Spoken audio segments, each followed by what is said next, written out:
Calculation of interest on capital. No interest is allowed on partners' capital without the consent of all the partners.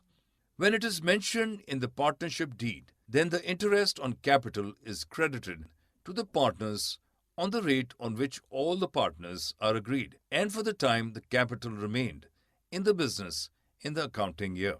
The interest on capital is provided in two situations: when the partners do not contribute equally but share the profits equally. When the partners contribute the same amount of capital but the rate of profit sharing is unequal amongst them. Let us take the help of a few examples to calculate the interest on capital.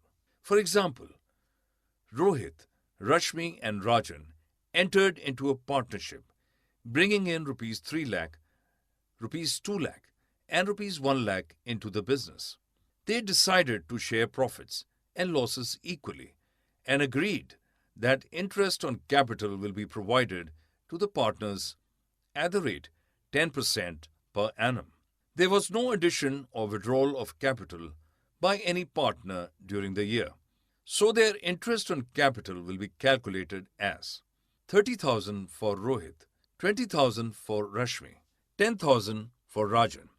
Take another example, where Reshma and Radha, who are partners in a firm, and the capital account balance is rupees 2 lakh and rupees 1,50,000 respectively, on April the 1st, 2005. Reshma added more capital of rupees 1 lakh on August the 1st, 2005, and Radha brought in the further capital of rupees 1,50,000 on October the 1st, 2005. Interest is to be allowed at 6% per annum on the capitals. The interest on capital will be calculated as